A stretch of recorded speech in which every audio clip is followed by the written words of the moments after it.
Un nouveau héros est né aujourd'hui, et ce héros, c'est toi. Je ne crois pas qu'il y ait de bonnes et de mauvaises personnes, mais seulement de bonnes personnes à la mauvaise place. Et être à la bonne place, quand on est un artiste entrepreneur hypersensible, c'est être bien ancré dans son cœur énergétique. La bonne nouvelle, c'est que l'heure est au cœur sur la planète Terre. Et je sais que toi aussi, tu as un cadeau à offrir à l'humanité, un message à partager, et une contribution à honorer. Et grâce à cela, tu peux dès aujourd'hui mettre ton cœur au service de ta vie, de ton art et de l'humanité dans les meilleures conditions. Ton message inspirera le monde pour le meilleur et ton cœur montera la voix des millions de personnes. Cette opportunité, c'est ta responsabilité. Alors incarne ce héros que le monde a toujours rêvé d'avoir à ses côtés. Mon nom est Maxime Nardini et bienvenue chez les leaders du présent. Waouh, coucou Maxime. Hello Joya, comment tu vas? Ah, ça va très bien, je suis en forêt. Yes. Ouais. Et toi? Moi, je suis pas en forêt, mais je suis aussi dans la nature. Ouais. Dans la nature, je vais monter un peu sur les petites collines là. C'est toujours un bonheur de faire les podcasts comme ça, en déplacement, en mouvement. C'est chouette, donc je suis très heureux de t'accueillir dans ce podcast au service de la vie. Je me réjouis d'être là. On parle d'hypersensibilité, on parle d'artpreneuriat également, on parle de leadership, on parle de tout ce qui est lié à la vie. Et ça fait beaucoup de temps beaucoup de temps, même un peu moins d'un an, mais qu'on est en contact. Oui, ouais. Qu'on se suit, qu'on a des choses en commun, que ce soit le côté parental, le côté aussi message de cœur, le côté, bref, la vision commune, on porte une vision commune dans notre cœur. Et ben voilà, ça me tient à cœur que tu sois là aujourd'hui, qu'on échange sur ces thèmes-là, justement. Moi aussi, vraiment, je suis très heureuse et je suis toujours touchée par ton énergie, Maxime, ton feu. Je sens qu'il y a un feu qui sort et vraiment, parfois, quand je t'écoute, quand on parle ensemble, j'ai l'impression de parler avec un frère. Yes, c'est quelque chose qui... Vraiment, un frère, on a vécu... Voilà. Même si on n'a pas grandi ensemble, mais j'ai vraiment l'impression qu'il y a une dimension qui fait que je te sens comme un frère de cœur, un frère de type d'énergie, vraiment, type d'énergie. Et j'aime beaucoup comment tu lèves la voix quand tu sens quelque chose qui vient à ton cœur, tu la communiques à l'extérieur. C'est un véritable feu sur cette terre, je trouve. Yes, bah, écoute, je te remercie, ça me touche. Et je te retourne également la lumière, parce que c'est vrai que c'est la même chose. On n'est à pas de hasard, et quand on parle, tu as cette sensibilité aussi, cette porte ouverte pour moi que j'appelle avec le nouveau monde. Et à chaque fois, c'est la même chose. Bah, effectivement, je ressens aussi qu'on aurait pu grandir ensemble et on aurait été des beaux frères et sœurs de cœur, comme on appelle ça. Et tu as parlé justement de grandir, et je serais heureux que tu partages peut-être pour commencer, quelle a été ton histoire, comment tu as grandi, ta place dans ta famille, ta place dans la société quand tu étais jeune. Comment ça s'est passé pour toi? Waouh. Belle question. Belle question. Voilà, comment le résumer en quelques mots? Alors, moi, je suis la quatrième d'une famille. Voilà, j'ai deux sœurs et un frère plus grand que moi. En tout cas, j'ai plutôt vécu avec mon frère parce que les deux sœurs sont plus grands que moi. Et voilà, j'ai vécu plutôt avec ma mère. Mon père était, disons, physiquement absent même s'il existe, en tout cas sur cette terre. Et voilà, donc c'était un peu l'environnement, dans la région de Venise. Alors, pas à Venise, parce que tout le monde dit « Ah oui, à Venise !» Non, c'est pas Venise, c'est un petit village à 1 heure de Venise, on va dire. D'accord. Et alors, en fait, moi, je sais que j'ai un peu j'ai pas beaucoup de souvenirs de mon enfance. Une espèce de trou de mémoire. Et voilà, donc c'était une enfance où j'avais l'impression que vraiment j'étais un peu dans mon monde, en tout cas. Dans mon monde, après, le contexte familial n'aidait pas trop à l'ouverture, en tout cas ma mère. Et donc, j'ai grandi vraiment dans une dimension qui était plutôt introspective. Et même si j'avais un côté qui était très pétillant, en tout cas, je m'adaptais, je me suradaptais à la danse, ont explosé, mais voilà, j'étais pas reconnaissable par l'entourage, on va dire. Je sais pas si tu as vécu la même chose. Et, D'accord. mais voilà, donc l'adolescence était vraiment très bouleversant. Et je suis partie de la maison, voilà, j'ai changé d'école tous les années, d'environnement. Et puis j'ai fait mon dernière année de lycée toute seule en travaillant à Turin. Ok. Et voilà, ça s'est très bien passé. Et puis je commençais mes études de psychologie à Turin. Mais c'est vrai que là, il y a vraiment un grand. Voilà, moi, mon enfance et mon adolescence, c'est pas la même personne. En fait, vraiment, Ouais. ça a explosé un feu et disons que ma mère n'avait pas vraiment de pouvoir sur moi. Vraiment, j'étais comme si je n'avais pas de parents, en tout cas dans ma tête. Et voilà, c'était un peu ça. Et après, D'accord. je peux dire, alors, quand j'ai découvert, comment dire, j'ai exploré mon human design il y a quelques temps.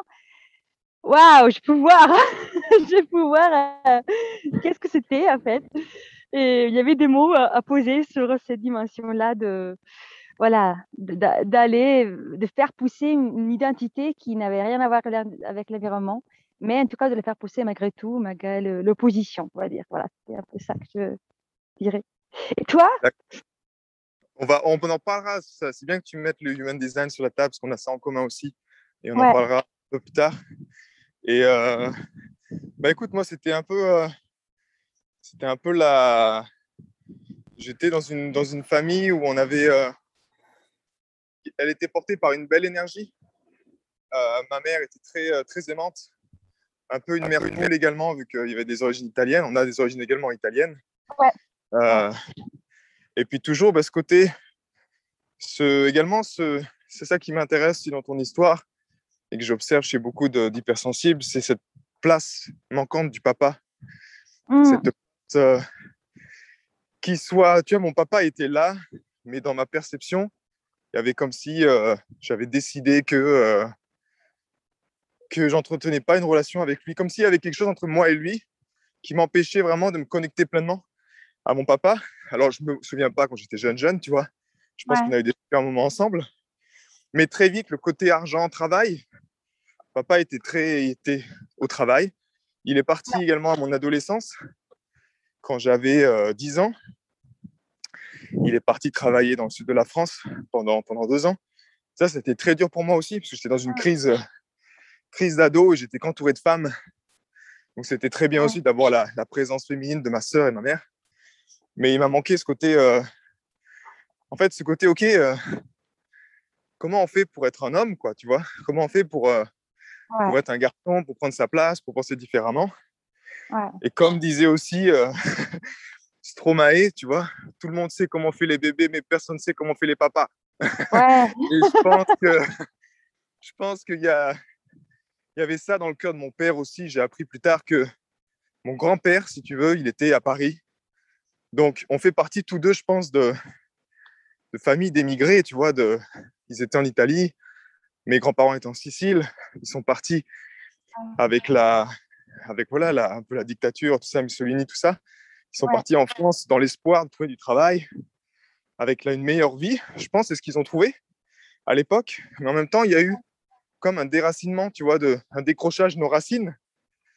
Ce qui fait que moi, honnêtement, je ne me suis pas du tout senti à ma place en France pendant toute ma jeunesse. En fait, je me sentais pas du tout à la bonne place. Et je pense que mon père et mon grand-père, qui étaient à Paris euh, dans les années 1920, sa mère, sa mère est partie en fait. Elle a abandonné avec son papa à Paris.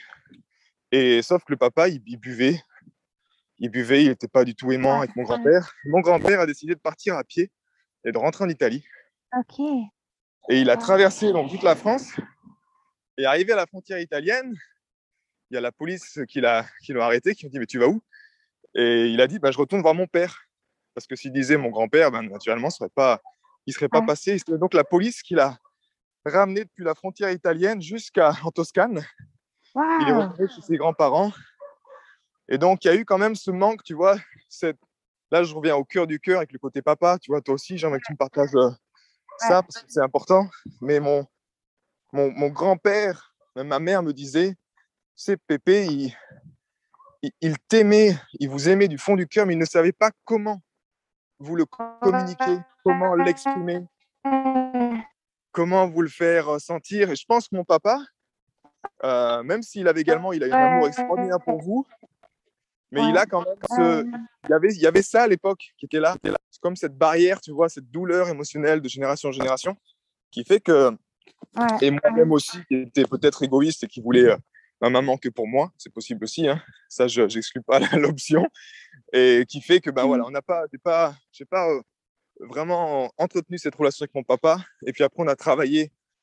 Donc, la seule relation que j'avais, c'était on travaillait dans son snack, et j'ai travaillé 7 ans avec lui, et c'était beau de travailler ensemble, mais moi, je m'écoutais pas, je savais pas que j'étais hypersensible, j'étais tellement fatigué, et j'absorbais les énergies de tout le monde au bar, tu vois, les gens fumaient, et c'était pas, j'ai pas eu mes meilleurs moments ici, on va dire. Et toi, alors, ça m'intéresse justement, parce que l'hypersensibilité, pour moi, c'est également... Ouais, non, mais ce que tu dis, c'est très pertinent et ça m'arrive souvent de le partager en coaching avec les femmes que j'accompagne. Cette expérience de l'hypersensibilité, en tout cas, moi, je la vois tout le temps chez les femmes que j'accompagne.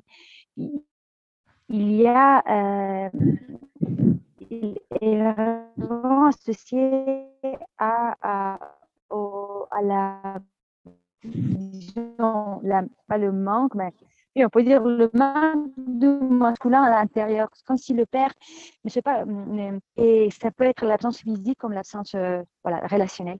Et cette absence de père. Après, ce que je peux, alors là, du point de vue un peu plus spirituel, vie où le père est absent, quelque part, c'est comme si la vie nous demande de le faire grandir sans avoir un exemple biologique. C'est comme si, quand même, au bout d'un moment, en tout cas, tous les femmes hypersensibles, je vois aussi qu'il y a un potentiel intuitif d'un père à l'intérieur d'elle qui se manifeste au bout d'un moment avec une verticalité et une grande intégrité. Voilà, donc je pense qu'il y a, je me dis, parce que quand je vois, moi, en tout cas dans ma nature, j'ai un côté, j'ai un masculin bien développé quand même. Et je pense que c'est l'absence de père qui a fait que j'ai investi inconsciemment sur le fait de me construire à ce niveau-là et de chercher ma direction, aller vers où je voulais, tout en gardant un côté très sensible. Voilà. Donc, il y a une espèce de mélange que je sens à moi. Je pense que je le sens en toi aussi. Donc, il y a une grande sensibilité, en même temps, une grande verticalité qui ne s'est pas appuyée sur un modèle extérieur, mais qui s'est bâtie de l'intérieur. Qu'est-ce que tu en penses? Est-ce que tu sens ça, toi aussi? Ouais. C'est effectivement... mais je suis curieux de savoir, pour toi, en tout cas, dans tes expériences passées. Ouais. Dans tes expériences passées, j'aimerais juste mettre la question en 2 parties. La première partie, c'est quels ont été justement les événements, les choses qui t'ont quelque part forcé à devoir renforcer ton yang, tu vois, ton masculin sacré. Et en même temps, ce masculin sacré, là, en fait, c'est comment tu le définis? Est-ce que c'est un trait de caractère? Est-ce que c'est tu vois, comment toi-même, ça s'est traduit, en fait? Je serais curieux, je serais intéressé de connaître ça. Intéressant. Oui, je vais te répondre à ça. Avant ça, je voulais te poser quelques mots sur ton père. J'ai envie de... Enfin, ça résonnait un peu à moi. En fait, moi j'aime mon père. En fait, j'ai une grande estime qui s'est créée quand il est en absence. Aujourd'hui, je me sens très bien avec mon père quand on est en contact. C'est comme si je comprends mieux des choses dans lui. Et en fait, mes parents sont séparés quand j'avais, je pense, 3 ans, mais ils ont pas dit ça. Donc, ça n'a jamais été officiel. Et donc, ça crée beaucoup d'ambiguïté. Et aussi, mon père, il est parti de la maison. Il a toujours travaillé à l'étranger. C'est ça aussi, ça a résonné avec mon histoire.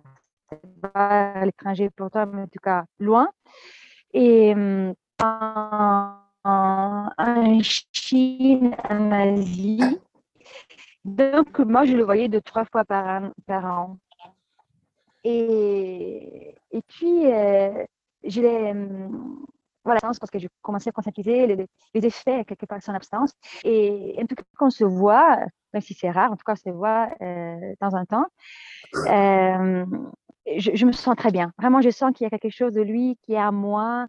Et on a un caractère parfois qui se rassemble aussi en esprit. un esprit qui se rassemble. Donc, pour dire que, voilà, malgré l'absence, je sens que je le porte. Je porte le trait de lui, beaucoup plus de traits de lui que de ma mère. Alors, D'accord. par rapport au masculin, c'est quelque chose qui s'est... j'aurais envie de dire que ça a été, encore une fois, l'absence de mon père qui a fait que j'avais quand même un terrain libre, on va dire, pour me positionner. Chose que je ne vois pas trop souvent chez les femmes que j'accompagne en histoire où le père était vraiment présent. La loi de la présence du père, parce que le père porte la loi en tout cas à l'intérieur, à l'extérieur, était quand même quelque chose d'imposant. Hein. Et moi, j'ai senti, voilà, j'avais quand même, j'ai senti, côté positif, on va dire, une grande liberté de développer ma liberté d'action, on va dire. Je dirais Ok. plutôt ça.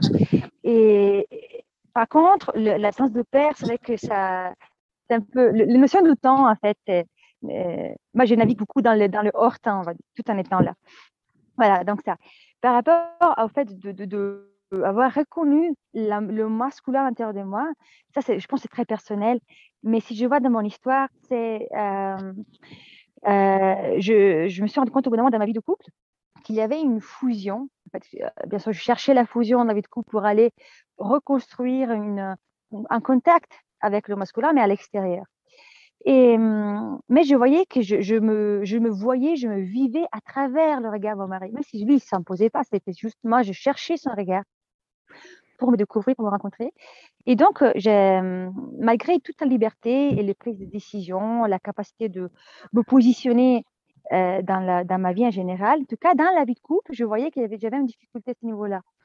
Et voilà, il y avait le côté plutôt hypersensible qui se manifestait. Voilà, donc là, j'ai senti qu'il y avait un mal-être à moi, dans le sens que moi, j'oubliais, en fait, comment dire, je me construis à travers les relations, mais je n'allais pas chercher, moi, mon identité, qu'est-ce que je veux vraiment, qui pouvait aussi avoir des conséquences sur la vie de couple, dans mon positionnement, dans ma vie professionnelle. Moi, à l'époque, j'étais maman avec 2 enfants, par choix, je voulais vraiment mettre ça en priorité. Mais après, d'un coup, j'ai senti un feu à moi, une espèce d'explosion, qui a fait qu'il dit une stop. Aussi, il y avait, avec mon mari, c'était vraiment difficile aussi, il y avait des conflits, et c'était juste toujours un lien avec cette identification. Et en même temps, je sentais que je ne l'aimais pas comme je voulais. Je cherchais l'amour inconditionnel. C'était vraiment important pour moi, l'amour inconditionnel. Et moi, je me disais, mais comment je peux l'aimer inconditionnellement? Et là, dans cette question, j'ai un déclic. Je dis, waouh, inconditionnellement, ça veut dire hors condition. Donc, je dois, moi, enlever tous les conditionnements pour pouvoir me relationner de façon libre avec lui, tout en étant dans mon autonomie identitaire. Et alors là, j'ai dit, quels sont mes conditionnements? Déjà, je ne travaille pas, je ne génère pas mon argent. Et ça me touchait. C'était ce déclic que j'ai eu dans la vie de couple qui a fait, non, je vais me construire et aller chercher mes racines, mon identité, mon autonomie identitaire et sur tous les plans. Et ça, c'était une vraie révolution pour ma vie de couple aussi, parce que ça a vraiment transformé la vie de couple en épanouissante. En fait. Et je dirais que vraiment, le premier truc, c'était je veux vraiment qu'on puisse aller mieux. Parce que je sentais qu'il y avait un potentiel d'amour en nous très fort, en même temps, on ne savait pas comment l'utiliser.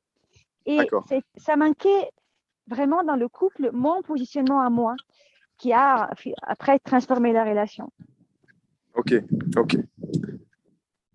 Donc on revient toujours à la même chose, cette histoire de yang, moi que j'étudie depuis maintenant pas mal de temps, en tout cas ce masculin dans lequel je crois qu'on a tous, qu'on soit homme, femme, on a tous un masculin, féminin sacré au fond de nous.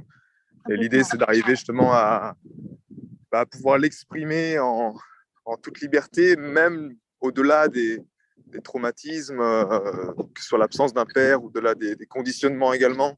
Si un père est présent mais qui nous écrase, c'est la même chose, c'est un problème également. Ouais, totalement. Donc, c'est arriver à trouver cet équilibre-là.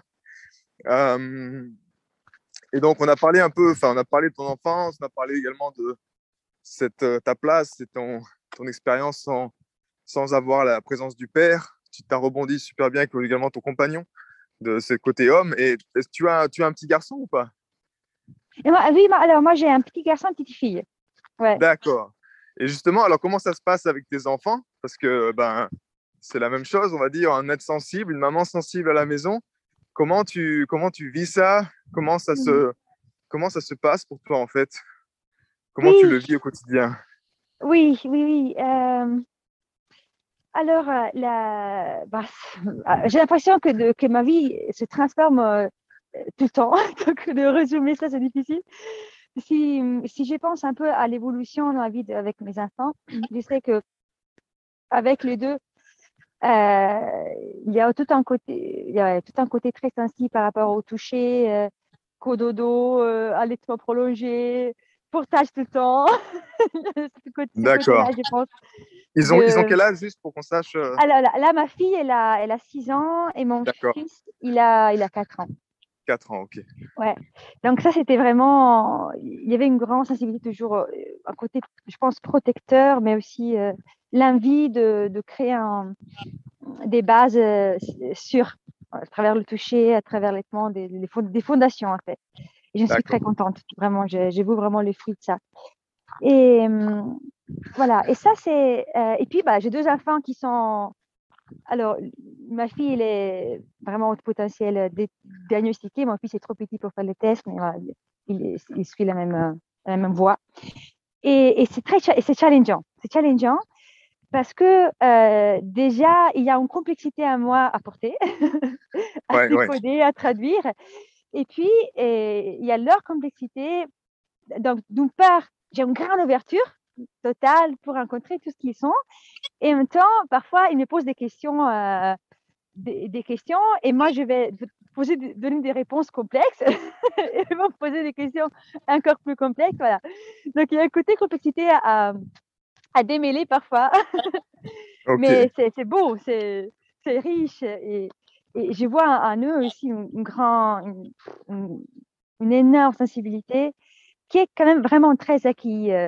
Voilà, je sens que mon mari et moi, on a beaucoup de choses à faire pour grandir en tant que parents. On n'est pas du tout des parents parfaits du tout.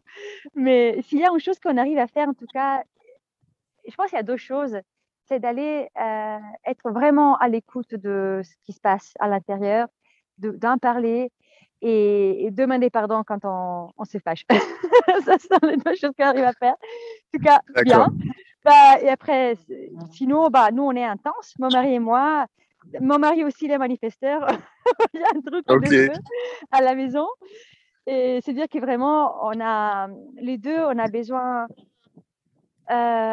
on a besoin d'une liberté d'action. Ouais. D'une liberté d'action, c'est vital. C'est vraiment vital. Liberté de créer, moi, surtout la liberté de créer. Et les deux, on a besoin de temps seul pour se retrouver, pour se recharger. Et, voilà. Donc, mais vu qu'on a le même fonctionnement, voilà, on peut se comprendre, on va dire, sur certains besoins. En tout cas, pour revenir aux enfants, quel est mon quotidien? Mon quotidien, là, j'ai envie d'en parler à travers le filtre d'attaquer manifesteur parce que je sens récemment beaucoup ça pour pouvoir en parler. C'est vrai que j'ai mon univers et parfois c'est difficile pour moi de conjuguer toute la créativité qui est à moi, qui demande du temps pour moi et l'espace que mes enfants me demandent. En plus, Hmm. ils sont générateurs, les deux. Donc, c'est vraiment, leur énergie se sent vraiment quand les choses vont pas, ça sent beaucoup, quand les choses vont bien, ça sent beaucoup. Donc voilà, il y a toujours, c'est contagieux, toujours tout ce qui se passe à la maison. Et donc voilà, pour moi, c'est plutôt ça, au niveau émotionnel pour moi, à gérer, dire, OK, accepter que j'ai besoin de temps pour moi, pour entrer en connexion avec moi, avec le pouvoir créateur qui est en moi, et en même temps, arriver à être présent avec eux quand ils sont là, en fait. Parfois, je suis ailleurs. C'est un peu mon challenge du quotidien. Est-ce que toi, comment c'est pour toi le quotidien? Oui, bah écoute, quand tu as parlé de ça, ça m'a réveillé quelque chose en lien avec, tu sais, parfois cette impression que et je pense que c'est une croyance collective ou que c'est. Mais ce côté, ok, tu vois, se dire, ok, maintenant j'ai des enfants, donc naturellement ça va être différent. Ça, c'est normal. La vie change. Elle se voit transformer. C'est la vie qui nous fait grandir. Mais il y a aussi un côté, tu vois, qui, euh, qui est présent. Enfin, je pense que c'est dans l'inconscient collectif, je dirais plutôt, ce côté de se dire, ok, maintenant j'ai des enfants, donc je peux plus faire, je peux moins prendre de temps pour moi, ou je peux moins m'occuper de ce qui est vraiment important pour moi, tu vois, en tant que parent. Euh, presque, je dirais presque le côté. Ah, tu m'entends, Julia? Très bien. Ouais, Toi, tu ok. m'entends? Ouais, ouais, je t'entends. Je vois qu'il y avait Parfait. une barre et deux barres. Vu que je descends un peu. Ce côté, en gros, mes enfants deviennent. C'est pas qu'ils deviennent une excuse, tu vois, mais il y a un côté où j'ai. Ok, maintenant j'ai des enfants, donc je peux plus. Je sais pas si tu es artiste, si tu es, tu vois, ça va être beaucoup plus dur de prendre ce temps-là. Et il y a un mélange quelque part de frustration. Moi, en tout cas, c'est quelque chose que j'avais. Que je nourrissais dans ma première relation, vu qu'on avait trois enfants, enfin déjà à l'époque, il y avait mon fils et puis les deux filles de mon ex-compagne, et je devais être très très ferme vu que je vivais que de la musique, très ferme dans mon espace en fait, tu vois. Ouais. Mais ça devenait ferme à être, comment je pourrais appeler ça, une fermeté qui est quelque part trop dure, tu vois, où Ouais. j'arrive plus à être gentil, je dois vraiment dire non et claquer la porte pour être dans mon espace et travailler, parce que Ouais. si je fais pas ce que j'aime, ben, vu qu'en plus j'étais le seul à travailler avec la musique, Ouais. c'était la vie ou la mort, tu vois. Ouais. Donc il y avait ce côté-là, en tout cas ce cadre, ce jeu du cadre qui était très, très difficile à mettre en place, en Ouais. me disant peut-être comme un programme inconscient de me dire, bah non, en fait, maintenant, ouais, tu fais de la musique, tu peux pas arriver à avoir l'amour, à avoir la famille et à vivre de ta passion. Et ça, c'est quelque chose que j'ai harmonisé pour être honnête, il y a peu de temps en arrière, quand mon fils est venu ici, Ouais. où malgré que je pensais que non, que c'était OK, que je pouvais vivre de ma musique, que je pouvais faire ce que je voulais avec mes enfants, Ouais. euh, quand mon fils est arrivé, on est passé de, de 4 à 5 à la maison. Ouais. Et en fait, il m'a fait travailler là-dessus, en fait. Il m'a vraiment poussé, tu vois, dans mon côté sombre, c'est-à-dire ce côté-là où moi-même, j'avais eu une grosse souffrance dans la séparation, Ouais. où j'arrivais pas avec la musique, voilà, j'ai tombé dans le ressentiment, dans cette douleur de plus pouvoir faire ce que j'aime avec la musique, avec le Covid, Ouais. avec tout ça. Et Ouais. puis le côté de me dire, il y a la famille, et en fait, ben voilà, il y a la famille, donc occupe-toi de tes enfants, et tu peux pas faire ce que tu aimes. Et ce qu'on a fait, en fait, pendant l'été, c'est qu'on s'est vraiment, il y a eu un appel de se dire, non, en fait, faisons-le ensemble. Et on s'est Waouh. dit, tu vois, Ouais. j'ai pris la guitare, et je me vois encore faire mon harmonisation du cœur, faire une micro-sieste l'après-midi avec mon fils. Et il y a eu Ouais. cet appel du cœur qui me dit, mais va avec ton fils dans la rue, ouvre le coffre de la guitare et montre-lui que, comme tu faisais Waouh. avant, que tu peux vivre de la musique, mais fais-le pas tout seul. Tu vois, c'est comme s'il y avait Ouais. une crise d'identité. Et c'est un peu ça que je suis très heureux d'avoir harmonisé à présent. Mais cette Ouais. difficulté à se dire, OK, là, je suis papa ou là, je suis maman. OK, là, je Ouais. suis businessman. OK, là, je suis artiste. OK, là, je Ouais. suis époux et je dois donner de l'amour à ma femme, tu vois. Ouais. Euh, en fait, ce shift entre les différentes personnalités au quotidien, mais vu que tu es confronté, des fois tu te dis, OK, je dois shifter, mais en même temps, tu es à la maison, tu es avec tes enfants, et tu travailles peut-être à la maison, tu vois. Donc, il y a Ouais. tout ce jeu de personnalité qui est un peu en crise à l'intérieur, et qui, pendant longtemps, pour moi, c'était difficile de faire ce switch rapidement en me disant, OK, là j'ai un bloc de temps, et maintenant, ça va être focalisation, contribution, tu vois, business, Ouais. jusqu'au moment où, en fait, mon cœur, je pense, c'était qu'une illusion et que c'était qu'un programme, parce que je vois encore mon père quand il était jeune, enfin quand il était jeune, quand j'étais petit, il jouait de l'accordéon et j'entends encore ma mère, tu vois, qui disait arrête cet accordéon. Je pense que c'était mon père justement c'était pas ma mère qui voulait pas qu'il joue, c'était mon père juste par ses programmes également inconscients qui disait, tu vois, qui disait que c'est pas possible de jouir de sa passion ou de faire de la musique quand tu as une famille, quand tu as des responsabilités, quand tu as ce genre de choses en fait. Ouais. Ouais. Et je pense que Waouh. c'est une illusion collective qui est bien présente. Combien de personnes abandonnent leur passion juste parce qu'ils deviennent parents et qu'ils doivent trouver un job sérieux, tu vois. Et en même temps, Ouais. ils montrent un exemple à leurs enfants qui est pas du tout sain pour eux. Donc pour moi, ça a été une véritable libération de pouvoir, on était tous ensemble, tu vois, les jumeaux étaient Ouais. là, ma fille dansait, mon fils chantait, ils prenaient l'argent dans la caisse, ils allaient mettre les Ouais. billets dans le porte-monnaie, et mon fils, il me disait, on est riche, on est riche, on est riche. Enfin, c'était juste, honnêtement, je partagerai la vidéo parce que je l'ai sur ma compagne a fait des vidéos, c'était à mourir de rire. Et effectivement, tu vois, on a fait 30 euros en 30 minutes, mais Ouais. c'était juste le bonheur de se dire, on est en famille. Et en fait, on doit le faire en famille, tu vois.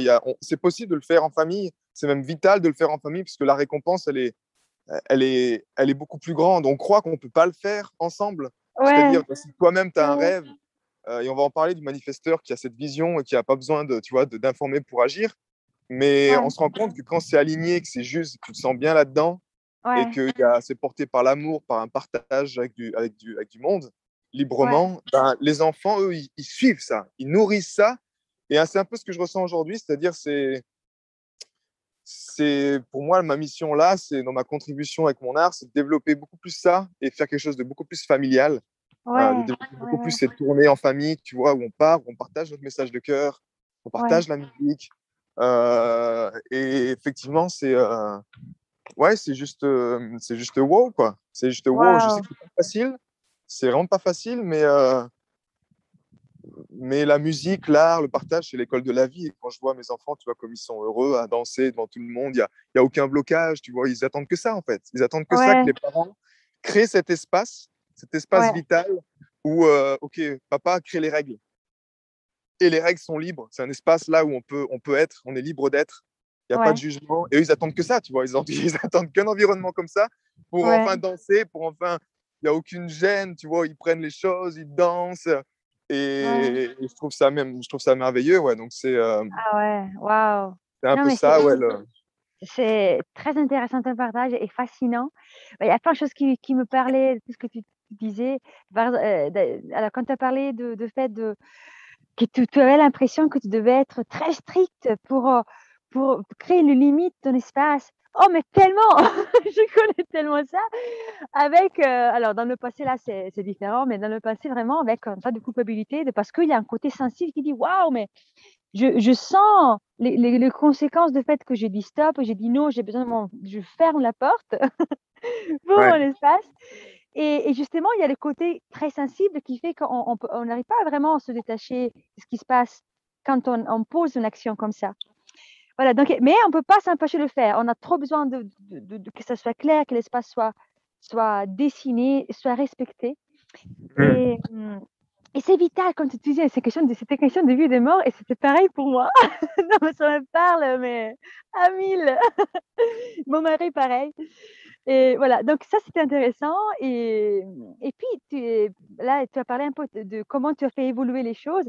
Et moi, euh, c'était en 2020, j'ai l'impression que voilà, j'étais tête pour le travail et j'arrivais pas à avoir la tête pour. Voilà, j'étais là, j'étais pas là. Tu vois, et je le sentais tout le temps. Je me disais, mais pourquoi je peux pas quitter, euh, vider la tête pour rester là avec mes enfants. J'étais là, mais j'étais pas complètement là. Je dis, mais je pourrais vraiment faire des trucs magnifiques avec eux. Pourquoi il n'y a pas la tête pour ça? Et puis, je me suis réveillée cette année. Non, c'est pas vrai. À la fin la fin 2020, je dis, mais stop, qu'est-ce qui se passe? Je suis en train de faire, de développer mon activité aussi parce que j'ai envie d'offrir à mes enfants des opportunités, par exemple. Bah, il n'y a pas que ça, il y a bien sûr mon élan créateur, mais c'est vraiment, tout est relié pour moi dans ma tête. Et, hum, et je dis, mais il y a pas de sens, en fait. Et là, j'ai révolutionné complètement mon planning de quotidien. J'ai changé mes offres pour que ça soit vraiment un accord avec ma vie familiale. J'ai vraiment profité de mes enfants cet été. Euh, voilà, là, et j'ai vraiment renoué un lien qu'en 2020, voilà, c'est un peu flou. Mais là, cette année, je sens que je le regarde, enfin, je le découvre, c'est totalement différent. Tout voilà, en posant mes besoins. Voilà, je pense qu'il y a un D'accord. côté je commençais à me connaître un peu mieux, à accepter mon côté, mais aussi mon cœur s'est ouvert à eux différemment. Et voilà, pour rejoindre ce que tu disais, en fait, quand il y a l'ouverture du cœur, ben, on arrive à trouver des solutions créatives pour faire combiner nos besoins et la relation avec les enfants. Voilà, donc il y a ça. Et puis, pour une dernière chose que je voulais partager par rapport, voilà, qui résonnait avec ce que tu disais, voilà, qui me parlait, quand tu parlais de l'art, de la musique, de la créativité, une chose que parfois j'ai du mal à maîtriser, c'est que, et ça c'est aussi aujourd'hui, c'est que quand je suis avec dès que je me connecte avec les enfants, yeah, j'ai plein d'idées. J'ai pour mon activité. J'ai plein c'est comme si une créativité s'expanse. Et c'est ça aussi qui parfois fait que je suis là, mais j'ai une partie de moi qui est en train de travailler autre chose dans ma tête au niveau créatif. Donc, je pense qu'il y a aussi l'esprit créatif quand on ne sait pas quand il vient comme ça, comme un feu d'un coup au milieu de la relation là. Et c'est à nous de voir comment. Parfois, je prends des notes pendant que je suis avec eux, tu vois, choses comme ça. Est-ce que ça t'arrive toi aussi de vivre ça? Avec les enfants, tu dois avoir la créativité. En fait, quand je suis en relation, dès que je me mets en relation avec n'importe qui, mais bien sûr, mes enfants sont là et c'est une relation spéciale. Mais c'est comme si moi, il y a de prise de conscience. Alors là, mon activité, c'est différent de la tienne. En tout cas, moi, je travaille beaucoup avec la connaissance de soi, l'inconscient et tout ça. Et donc, j'ai tout un tas d'intuitions qui se réveillent dès que je suis avec eux, mais qui ne sont pas en lien avec eux, mais qui sont plutôt au service de mon activité professionnelle. Tu vois? D'accord. Voilà, donc il y a ce côté-là. Et tandis que là, je ne sais pas si ça t'arrive à toi aussi de vivre ça à travers les relations ou c'est différent pour toi? Pour moi, écoute, c'est différent dans le. euh, Enfin, ouais, c'est différent dans le sens où moi, je suis plutôt, enfin, ce que je ressens maintenant, il y a un processus de création, mais je le stimule moi-même. Enfin, c'est le côté, la créativité pour moi en tant qu'artiste, tu vois, c'est le faire. Donc, c'est faire les choses. Si je Ouais, fais pas, je sais que je vais perdre l'inspiration. C'est comme si, en fait, je montre au créateur ouais, que je veux, que j'ai pas besoin, en fait, de force vitale, d'inspiration pour créer. Donc, c'est plutôt ouais, quelque chose que je stimule, que moi-même, j'ai appris avec la musique tout le temps à faire, que je stimule. Effectivement, quand je suis dans des périodes un peu plus basses, tu vois, où j'ai moins d'énergie, je me sens un peu moins inspiré, ben, effectivement, mes enfants, c'est une source de, d'inspiration, de recharge, en fait, tu vois. ouais, Euh, ouais, ouais, de recharge et en même temps, c'est un espace vide, je sais pas, je crois que tu l'as appelé comme ça aussi, mais un espace où ben, c'est vide, tu vois, tu rentres dans cette bulle, et puis tu es avec tes enfants, tu te reconnectes toi-même à tes enfants intérieurs, parce que tu joues au Lego, par exemple, tu vois, ou tu fais une bataille navale, ou il y a ce côté jeu, ce côté également du lâcher-prise. Et j'ai bien mmh, aimé ce que tu as dit aussi sur le côté, ce côté j'étais là, mais j'étais pas là en même temps. Et pour moi, ouais, ça a été également ça. Il y avait ce côté, tu vois, je suis là avec mes enfants, mais si je suis là avec mes enfants, ça veut dire que je travaille pas. Et si je travaille pas, je n'ai pas d'argent. Et si je travaille pas, j'ai pas d'argent, ben, je peux pas non plus profiter avec mes enfants. Donc il y avait un peu ouais, cette spirale là, ouais, ouais, je pense ouais, encore qu'il y a un conditionnement à la con, tu vois, un programme collectif qui ne sert pas, dans lequel ouais, tu te dis, ben, je peux pas être pleinement là. Parce que si je suis pleinement là, ça veut dire que ouais, mon attention, c'est comme si si mon focus n'est pas là-bas, ben, ça va pas marcher, tu vois. Et donc, il y avait un peu de tout ça qui joue effectivement aussi ouais, avec les enfants, jusqu'au lâcher-prise total, où maintenant, j'apprends aussi quand je suis avec mes enfants, ben, je suis avec mes enfants et je suis pas ailleurs. Et moi, ça ouais, devient mon rythme quotidien qui, OK, où je suis là. Et si je suis pas là, ben, c'est que je fais une erreur, en fait. Parce que si je suis pas là, je donne pas mon énergie. Et si je suis mmh, pas là, c'est aussi ma contribution. C'est que mon énergie se fait pomper par la charge mentale. C'est que mon énergie, elle n'est pas disponible là maintenant. ouais, Et ouais, si ouais, elle n'est pas disponible là maintenant, ben, je me nuis à moi-même quelque part. Mais ça m'intéresse également que tu as parlé, ben justement, on a fait le pont naturellement sur la maman entrepreneuse, sur ton ouais. activité aussi. Et ben ouais, je serais heureux que tu nous en dises plus sur ce que tu fais aujourd'hui, à l'heure actuelle, Et puis Ouais, également, où est-ce que tu es parti? Comment ça s'est développé? Comment tu as pu également mettre ces règles, ce que j'ai compris, pour que tu gagnes oui, toujours, tu vois, change ton agenda, que ça te corresponde. oui, Euh, ouais, ouais. donc comment ça se passe aujourd'hui et comment ça a démarré, comment ça a évolué? Oui, oui, oui. Alors moi, j'ai commencé un programme de coaching perso, on va dire, entre 2018 et 2019, qui s'était révélateur. Et à la fin de ce parcours-là, j'ai dit, voilà, il y a une espèce de livre de puissance créative qui s'est ouvert. Et et là, je me suis dit, moi, j'ai une formation en psychologie à la base, mais je sais que je voulais pas être psychologue classique. Quoi. C'était pas, ça me serrait. Voilà, ça me serrait trop. D'accord. Là, je me suis dit, mais OK. Et puis, j'ai aussi fait beaucoup de petits boulots, petits grands boulots différents dans ma vie. Et je ne me suis jamais, j'ai jamais trouvé ma case à l'extérieur, en tout cas dans mon histoire. Et alors, le déclic a été case d'un sens de profil professionnel. Et en 2019, il y avait vraiment un déclic qui dit, mais si je ne trouve pas à l'extérieur, en profil, je sais pas, un, ouais, un petit professionnel qui me correspond, ça veut dire que je suis là pour quelque chose qui n'existe pas encore. Voilà, c'était le déclic. Et c'était extraordinaire parce que je commençais à agir. Et là, moi, je vois tout ce que je crée, c'est vraiment un peu comme toi, vraiment par l'action, et c'est l'action qui me guide. Et, et alors, j'ai créé, alors, vraiment très rapidement, une école de féminin sacré en présentiel. Mais c'était incroyable parce que c'est pas tout, ça se manifestait à moi comme une évidence et comme si je le faisais depuis toujours. Donc, j'accompagnais des femmes en présentiel.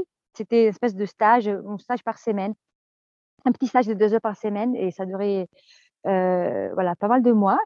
Et puis, quand j'ai commencé, là, je me souviens que j'avais aucune notion de l'argent. Vraiment, j'étais en perte. Vraiment, je n'ai rien compris en fait de qu'est-ce que c'était l'énergie de l'argent, qui était un lien à l'énergie, comment dire, de la puissance sexuelle aussi, que c'est le pouvoir créateur en soi. Voilà, je n'avais pas fait une élaboration au niveau de l'argent. Et après, là, depuis là, je commence à travailler aussi, j'ai fait des formations pour travailler un peu la relation à l'argent.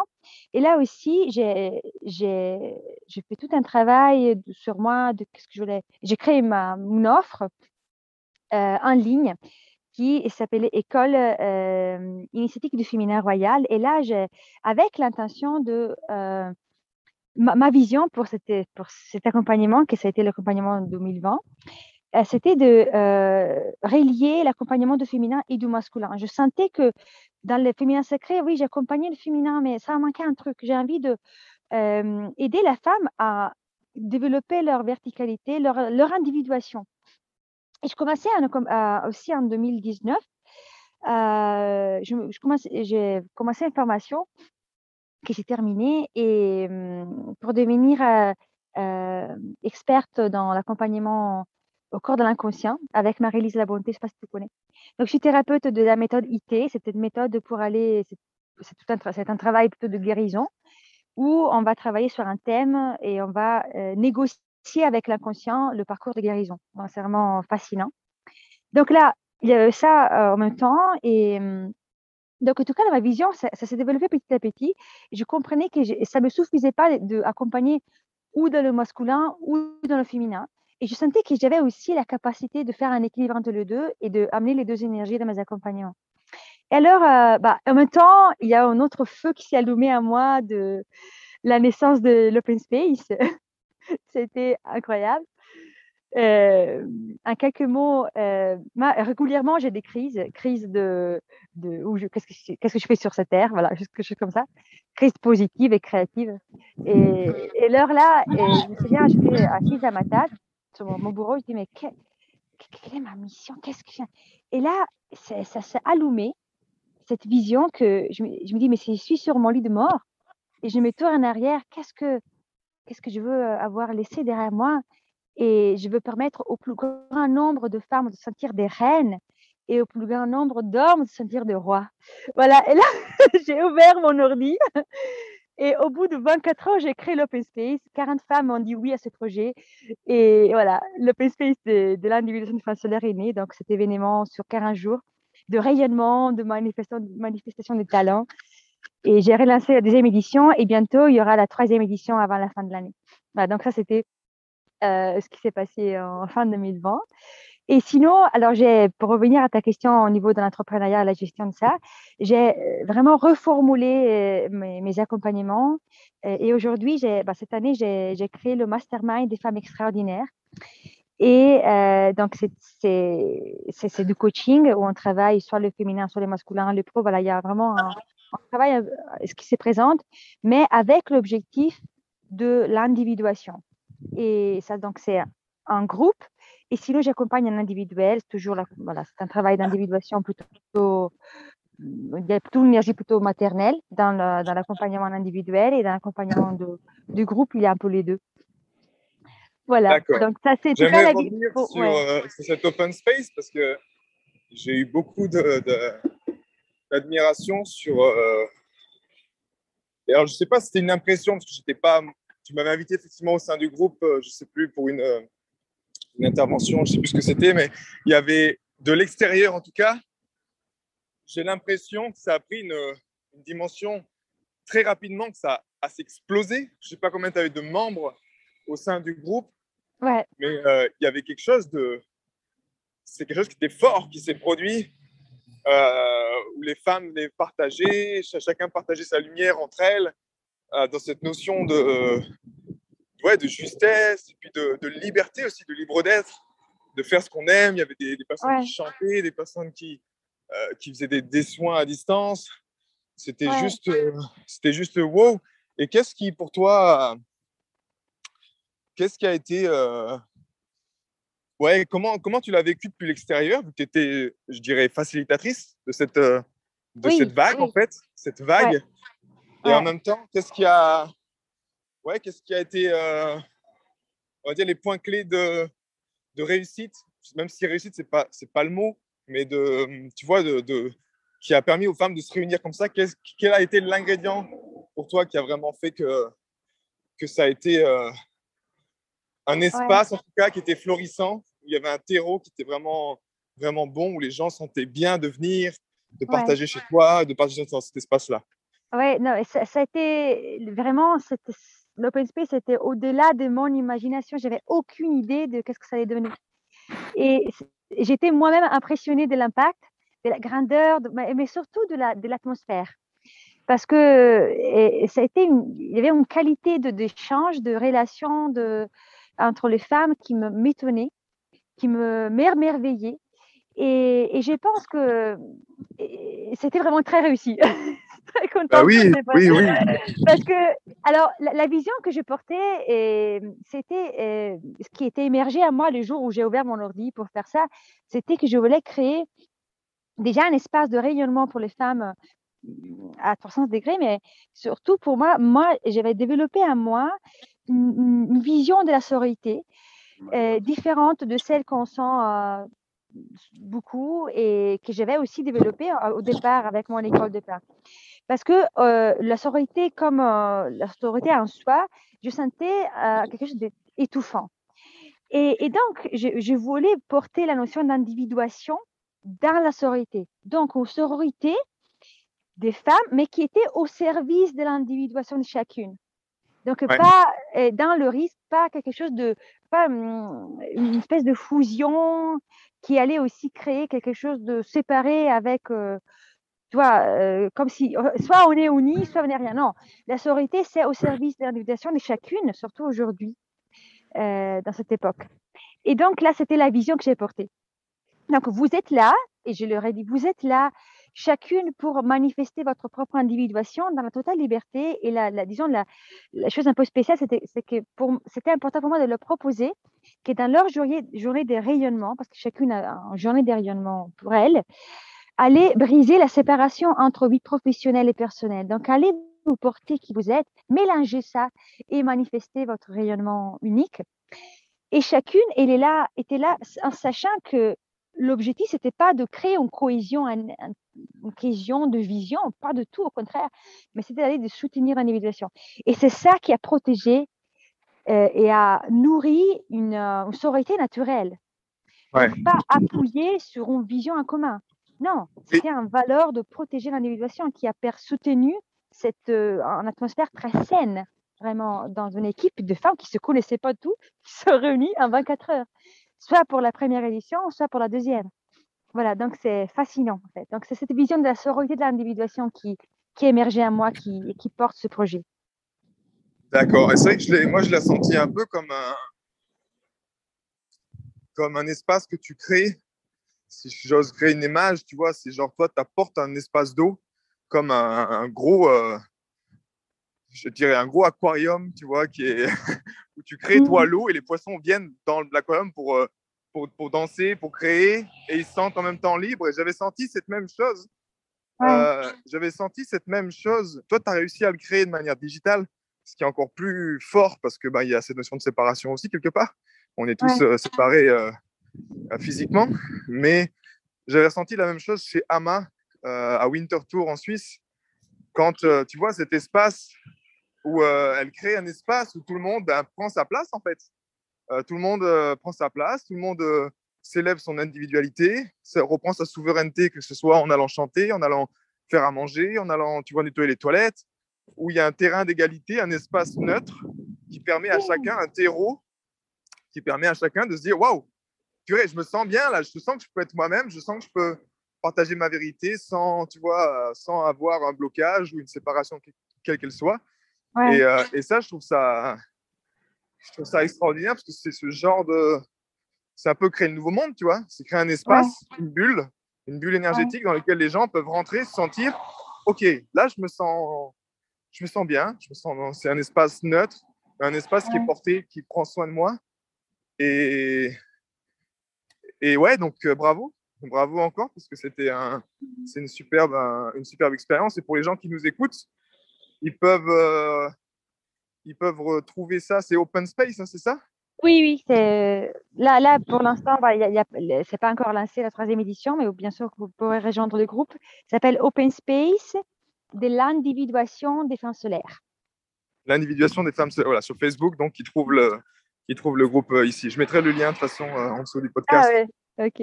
Pour ceux qui veulent rejoindre. Waouh, génial. Écoute, on a avancé sur le côté également femme, maman entrepreneuse. Et puis on peut volontiers parler également du human design, parce que c'est également un point qui nous a rassemblés. Pour ceux qui ne connaissent pas l'human design, c'est juste on va dire un guide pour chaque individu qui se base sur beaucoup de choses, que ce soit la numérologie, que ce soit les signes du zodiaque, plein de choses qui nous permet d'avoir un peu une carte de notre individualité, comment on fonctionne, quel est notre mode de fonctionnement, je dirais. Ouais, tout à fait. C'est un mélange de sciences ésotériques, de la Kabbalah, de l'astrologie, de l'I Ching. Voilà, il y a ces trois. Le I Ching aussi, ouais. Ouais, ces trois qui se mélangent. Et oui, c'est fascinant en fait. Ça explique vraiment ça donne une vision de la mécanique de fonctionnement, de façon assez précise et fascinante. Et en fait, quand par rapport les deux, on est manifesteurs. Et si je pense aussi à l'open space, j'ai vu à quel point, en me connectant à quelque chose qui poussait de l'intérieur et qui est de l'intérieur, que ça n'existait pas, tu vois, parce que c'est à ce côté-là, chez le manifesteur, de créer de rien. Et comme si c'était normal, de créer de rien avec une espèce d'assurance qui vient d'un espace un peu magique à l'intérieur de soi. Et là, j'ai vu vraiment l'open space, une manifestation, un fruit d'une énergie manifesteur qui connectait. Je pense j'ai vraiment vu parce que moi, j'ai eu ce pouvoir d'initier quelque chose. et qui s'est fait, disons, presque naturellement, mais je l'ai porté, tu vois, j'ai porté quelque chose, mais qui s'est fait naturellement. Ouais. Et qui a un impact que, voilà, c'était pas, j'ai pas bossé, en fait. J'ai pas Oui, oui. pas trop bossé pour ça, tu vois. Et voilà, donc il y a ça, en fait, c'était une révélation pour moi. Poser des mots, en tout cas, c'est quelque chose que je voyais déjà à moi, mais poser des mots. Je pense pour toi aussi a été révélateur, Maxime. Oui, oui, ça m'a aidé. Alors, bah oui, alors manifesteur, pour ceux qui ne connaissent pas du tout, il y a plusieurs. Si tu veux, je sais pas, l'expliquer brièvement, les différents modèles ou les Oui, différentes personnalités qui existent dans l'human design. Les manifesteurs, bah, comme nous, c'est, on va dire, c'est 10%, je crois, ou 3%, je sais plus. oui, c'est 9%, je crois, le 9%, manifesteur. voilà, de la population. Alors, j'aime pas, moi, en tout cas, l'human design, ce que j'aime, c'est le côté, oui, on a nos différences, mais il n'y a pas une question de dire, il y en a qui sont mieux que les autres, les générateurs sont mieux que les manifesteurs sont mieux que les générateurs. Ah Moi, ouais, c'est pas non, ça le plus ouais. important, moi, le but là-dedans, c'est qu'on a un mode de fonctionnement qui est différent, et ça, effectivement, c'est intéressant de le comprendre, pour pouvoir respecter l'autre, en fait, et se respecter soi-même, et comprendre que dans le tout, chaque individu, ben, on œuvre à l'image et style de notre corps, on œuvre l'un par l'autre, l'un pour l'autre, au service de l'ensemble. Et l'ensemble, quelque part, c'est la survie du groupe, de l'humanité. Donc, effectivement, un manifesteur, nous, on n'a pas de. On est, comment dire, on n'a pas besoin, dans ce qui dit l'human design, on n'a pas besoin d'informer pour. Non, on n'a pas besoin de. On a besoin d'informer. C'est important qu'on puisse informer parce que Voilà, on aurait tendance avant d'initier. Ouais, ouais. Avant d'initier, mais en même temps, on n'a pas besoin de. On peut initier quand on veut, en fait. On n'a pas besoin de. Ouais. Il y a cette force en nous qui est disponible et qui fait qu'on peut démarrer quelque chose au niveau individuel sans avoir besoin d'emmener tout le monde avec nous. Par contre, la clé, effectivement, c'est d'informer les gens parce qu'on peut être des énergies qui sont assez brutales. Donc, quand on démarre et puis on se moque un peu. Si on n'est pas conscient, moi, c'est ce que j'ai fait pendant longtemps aussi. Ben oui, on avance très vite, mais ça peut être au détriment des gens qui sont avec nous parce que c'est comme si nous, on sent qu'on doit avancer, mais si on se moque un peu des gens autour de nous et qu'on ne sait pas informer les gens qu'il va y avoir des conséquences ou que si on déménage, par exemple, ou si on décide un chemin de vie où on change de direction et qu'on a des êtres qui nous sont chers, que ce soit notre famille ou même nos compagnons, compagnes, c'est toujours bien d'informer. J'ai appris que ça a été la libération pour moi également, de me dire, OK, en fait, ouais, quand j'informe, je rencontre beaucoup moins de résistance sur mon chemin. Et c'est clair. Et informer, pour moi, c'est dans tous les sens du terme, que ce soit avoir un retard de paiement, que ce soit avoir, peu importe, mais toujours informer. C'est comme si ça me laisse effectivement le champ libre pour créer et avancer, en fait, sans qu'il y ait de surprise ou que les gens viennent vers moi en me disant quoi, mais qu'est-ce que tu as fait, tu m'as pas dit ça, etc.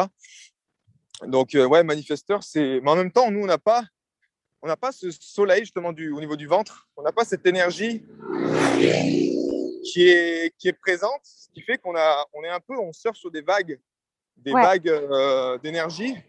Et effectivement, on a cette notion d'attente, de savoir que parfois prendre une décision, pour nous, c'est un peu la pire chose qui existe parce que on peut pas prendre une décision si on n'est pas dans le flow, si on sent que c'est pas le bon moment. Ça peut être dur d'avoir on va dire une autorité extérieure qui nous force à prendre une décision si pour nous c'est pas le bon moment.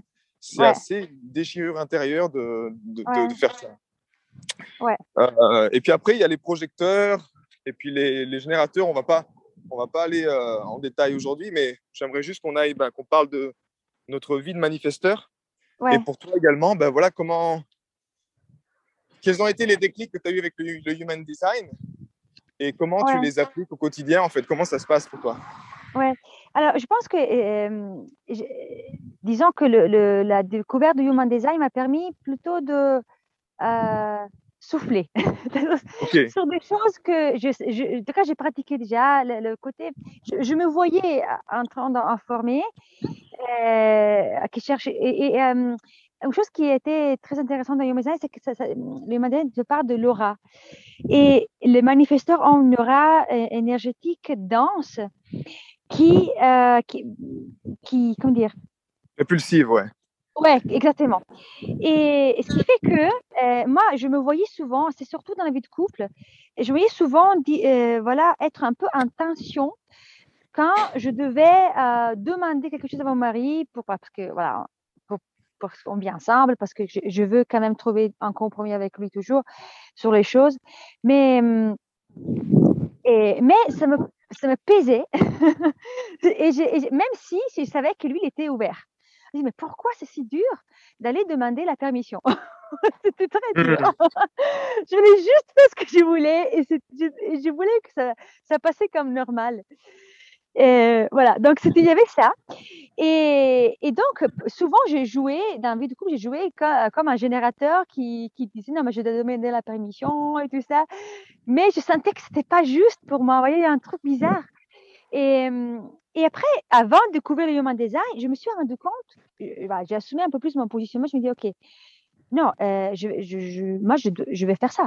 Donc, je vais l'informer que je vais faire ça. Et je vais lui dire si c'est OK pour lui, si ça, l'impact, si ça va pour lui. Et là, j'avais changé cette communication et ça a été une révolution dans la vie de couple. Mais avant de commencer le Human Design, avant de découvrir le Human Design. Et quand j'ai vu ça, j'ai dit, mais c'est tellement ça! Et je me suis dit, OK, c'est pas méchant. C'est juste que j'ai besoin vraiment être sûr que les autres ne vont pas obstaculer mon liberté d'action. Les autres, c'est mon mari, bien sûr. Ouais. Et la chose intéressante, c'est que mon mari aussi, il est manifesteur. Donc, quelque part, les deux, c'est un peu un paradoxe. Ça, je l'ai vu nulle part dans les livres, parce que je n'ai pas trouvé en tout cas de littérature sur ça, deux manifesteurs en couple. Mais c'est fascinant parce que les deux, on a besoin de liberté. On n'aurait pas envie de communiquer, de demander la permission, de demander la permission. En même temps, on a besoin d'être informé par l'autre. Parce qu'il fait qu'on est, on est quand même obligé de se demander les permissions. Parce que, tu vois, si l'autre il me demande pas si c'est, tu vois, c'est nécessaire d'informer. On n'a pas envie d'informer. Mais c'est devenu comme une espèce d'obligation, tu vois. Oui, Donc, oui, oui. sinon, ça va pas. Là, on rit de ça aujourd'hui. Mais en tout cas, une chose que j'ai vue, c'est que du moment que moi, et Fabio aussi, du moment qu'il se positionne sans me demander la permission, c'est fou, mais j'ai plus de facilité à lui dire oui. Tandis que si lui me demande la permission, j'ai dit, mais je commence à lui poser des obstacles. C'est un peu, D'accord. tu vois. Mais quand lui, il accepte son énergie à lui, moi aussi, je me reconnais à la mienne et je trouve totalement naturel qu'il fasse ce qu'il veut. Et moi aussi, dans la liberté d'action et de le favoriser au maximum pour ça. D'accord.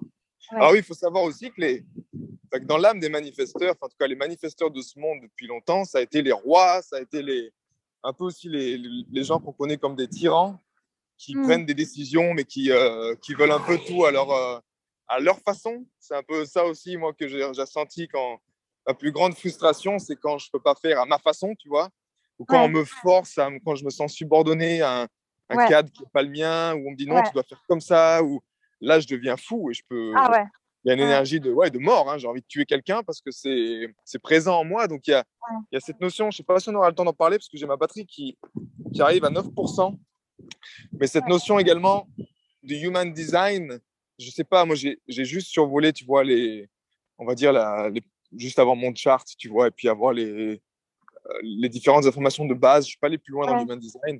Mais il y a cette notion également de dualité, pour moi, qui est vitale de comprendre, peu importe qu'on soit manifesteur, projecteur, qu'on soit un être humain, je veux dire, pour pouvoir bien comprendre son rôle et pour pouvoir également assumer ses décisions. Et on parlait d'argent aussi, qui est voilà, une énergie. Parfois, je connais des manifesteurs qui ont des problèmes, qui rencontrent des challenges avec l'argent, et mais qui est une question que la part d'ombre, il n'y a pas une acceptation, en tout cas, il y a l'incapacité avec les outils du moment à mettre en lumière cette partie des ténèbres. Cette partie des ténèbres que oui, je pourrais être un tyran, je pourrais être un roi qui prend l'argent à son peuple, tu vois, qui le laisse crever de faim, enfin, tout ce côté-là, en fait, qu'on a connu pendant 2000 ans. Et en même temps, il y a une notion, si on va plus loin encore, qu'on sort un peu juste cette notion banale de roi, reine, machin, mais cette notion je dirais, d'énergie. D'énergie dans le sens, OK, énergie masculine, énergie féminine, mais dans le sens de domination. Et on a connu des dominations sur la planète. Là, on parle vraiment d'énergies qui ne sont pas juste humaines, d'autres énergies, où on a une énergie qui, avant que ce soit les hommes qui voulaient créer qui ont créé cette domination sur les femmes pendant un peu de 1000 ans, comme on l'a connu, il y a ce côté aussi énergie féminine qui a voulu contrôler, qui avait à l'époque contrôlé les hommes. Et il y a cette notion aujourd'hui, je pense, qui est vitale en tant qu'être humain, au dehors de l'human design, de faire ensemble. Et c'est un peu ce que vous faites tous les deux avec votre compagnon, tu vois, d'arriver à un moment, parce qu'on voit un peu des extrêmes aujourd'hui, tu vois, les femmes qui vont dans l'extrême de un peu domination par rapport aux hommes, ou qui veulent reprendre leur pouvoir. Et alors qu'en fait, on oublie dans l'histoire qu'avant que les hommes, ou qu'on a cette notion du droit de la femme qui était vraiment bafoué, etc., avant ça, il y a eu effectivement une énergie féminine qui était au contrôle de la planète. Et aujourd'hui, la clé, effectivement, et c'est ce qu'on observe, j'ai observé ça en tout cas chez beaucoup de personnes de couples qui réussissent, c'est quand les couples travaillent ensemble et qu'ils acceptent que, OK, non, on va au-delà des clivages de notre passé, au-delà de ces choses-là, et on accepte de travailler masculin et féminin sacré, on les a en nous. Donc, travaillons déjà au niveau individuel pour faire la paix entre ce côté que oui, si tu es une femme, mais que tu veux prendre ta souveraineté, que tu veux décider de quelque chose, que tu veux foncer, demander de l'argent et y aller avec les crônes avant, si c'est porté par le cœur, il vaut mieux être dans un feu extrême, tu vois, et surtout quand ça prend soin de la vie, parce qu'aujourd'hui, il y a comme ce que j'observe aussi dans les hypersensibles, chez les êtres comme nous, il y a une notion de douleur, de souffrance, enfin, comment dire, si j'ose dire, le seuil où on ne prend pas soin de la vie, tu vois. Ce seuil-là, en fait, il est très bas. C'est comme si on accepte beaucoup de choses dans notre humanité aujourd'hui, dans lequel on dénigre la vie, dans lequel on met un peu les pieds, tu vois, sur l'énergie de la vie. Mais c'est comme si on n'a pas ce seuil qui nous dit, oh, stop là, tu vois, ce seuil qui nous dit maintenant, oh, je mets mon yang et j'utilise un peu également ma colère comme un ami loyal pour dire stop là, je prends soin de moi maintenant, je prends soin de mes enfants, je prends soin de la vie, je prends soin d'autres choses. Et ce seuil, avec le temps de notre humanité, j'observe également qu'il a descendu, tu vois, qu'il a baissé. On a accepté cette soumission, cette douleur, on a descendu encore un peu, jusqu'à ce qu'en fait, il faut presque qu'on se prenne une claque dans la gueule, une véritable claque, tu vois, physiquement, pour qu'on réagisse et qu'on dise, oh, là, je prends soin de moi, tu vois. Et ça, pour moi, c'est quelque chose qui est, c'est un peu ma mission également, en servant le cœur de la vie, c'est d'aider les gens à réveiller, se bouclier, cette épée du discernement, pour ne pas attendre d'être dans cet état de, j'arrive même pas à trouver le mot, mais de dénigrement de l'être. Tu vois, on touche à l'intégrité de l'être, dans lequel on accepte des choses qui nous nuisent, mais on n'est plus conscient du seuil de dire oh, stop là, c'est trop là, c'est contre la vie, c'est contre mon intégrité, c'est contre les lois de la vie, tu vois, je dois faire quelque chose, je dois réveiller également mon yang pour dire stop, pour protéger ma famille, pour protéger les autres, les êtres humains. Et je pense que c'est qu'on soit homme, femme aujourd'hui, il est vital, comme tu en as parlé, qu'on soit manifesteur, qu'on soit tout ça, d'aller mettre en lumière nos ténèbres, pour revenir à ce point-là, pour ne plus avoir peur également de puiser dans cette énergie-là, dans laquelle il y a de la puissance, dans laquelle, si on est des êtres de lumière, on a autant de lumière que de ténèbres, donc aller voir les ténèbres, s'en servir, mais pour mettre, grâce au cœur, dans la direction du « OK, c'est au service de la vie ». Donc, je sais pourquoi je me sers de cette énergie, je sais pourquoi je hausse le ton par rapport à cette personne en face de moi qui essaie de me manipuler ou qui essaie de, tu vois, je ne sais quoi, pour pouvoir être ferme énergétiquement. Et c'est ce qui nous permet, quand on parle également du papa, du yang, pour moi, le yang, c'est de créer ce cadre énergétique dans lequel il y a un filtre, et c'est très clair. En gros, c'est viens pas me faire chier, tu vois, énergétiquement. Mais c'est très clair au service de la vie. C'est le masculin sacré, il sera toujours au service du féminin sacré. Donc, c'est réveiller nos guerriers de lumière en nous pour prendre Ouais, soin de notre ange. Et l'ange, ben, c'est notre partie créative, c'est nos enfants intérieurs, c'est nos enfants également manifestés à l'extérieur de nous quand ils sont jeunes. Et c'est œuvrer là-dedans, en fait, au quotidien pour, ouais, pour prendre soin du cœur de l'humanité, quoi. ouais, ouais, complètement. Oui, oui, je pense on est comme tu as bien nommé, en fait, ces deux époques, l'époque du matriarcat qui a suivi l'époque du patriarcat. Et aujourd'hui, on est vraiment dans une époque où on est là pour regarder en face notre individuation. Et plus on est dans notre individuation ça veut dire quoi? Ça veut dire plein de choses, individuation. Mais là, pour se relier à ce que tu dis, c'est vraiment d'aller euh, assumer notre propre entièreté Ouais. qui comprend aussi cette dimension de l'inconscient avec tout, voilà, tout ce qui est ombre, mais aussi tout ce qui est potentiel. Et plus on est dans notre entièreté, plus le collectif devient une ressource. Et si on Oui, n'est pas dans notre individuation, le collectif, on le subit. Et pour oui, revenir aux manifesteurs, tu as parlé des rois et des reines, mais ça, c'était quelquefois, mais la plupart des manifesteurs n'ont pas pu vraiment vivre leur potentiel parce que c'était difficile d'entrer, incarner ces potentiels-là. Et puis, et donc, et typiquement dans l'histoire, les manifesteurs, comme ils avaient leur tête, en fait, oui, ils étaient battus, humiliés. Voilà, donc vraiment ça aussi, ils le portaient quand ils étaient adultes avec une espèce de despotisme d'autorité. oui, Voilà, donc c'était, voilà, il y a les deux côtés aussi d'un monde qui n'acceptait pas les manifesteurs, qui a envie de les tuer, on va dire. ouais, Et puis certaines, pas tous, certaines qui se relevaient, mais avec un despotisme. Voilà, ça c'est un peu l'histoire. Après, ce que je ressens dans ces potentiels manifesteurs, comme je l'ai reçu, quand j'ai compris le Human Design, en tout cas, je le cadre dans mon expérience à moi. Et pour moi, c'est cette connexion avec un pouvoir créateur. Voilà, c'est pas une question de.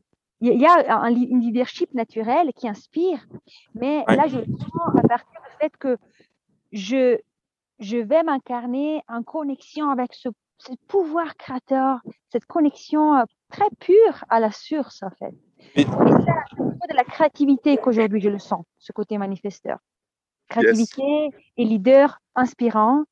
C'est pas un leader dirigeant, c'est vraiment une question de leader qui inspire. Aussi parce que le manifesteur est là pour initier, mais il n'a pas un côté dirigeant, gestion, tu vois, Oui, gestion, oui, oui.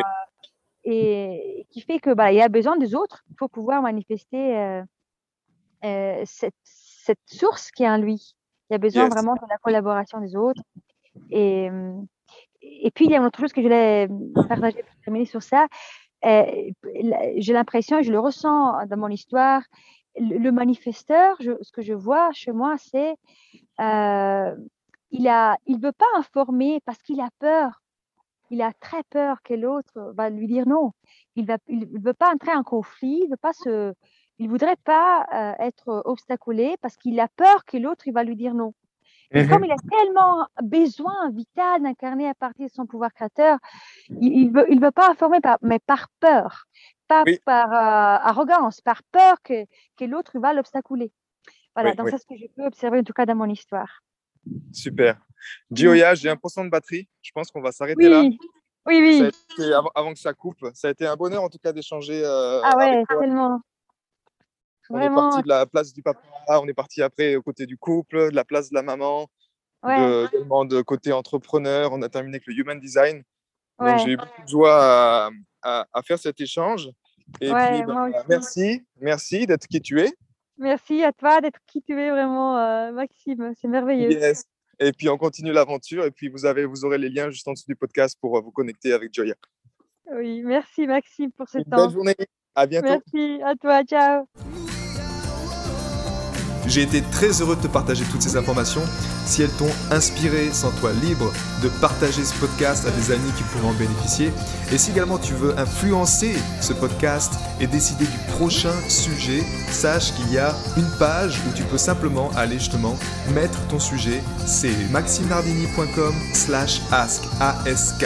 www.maximardini.com/askask et tu peux simplement donner ton sujet et je me ferai un plaisir de l'aborder dans les prochains podcasts. À bientôt, ciao.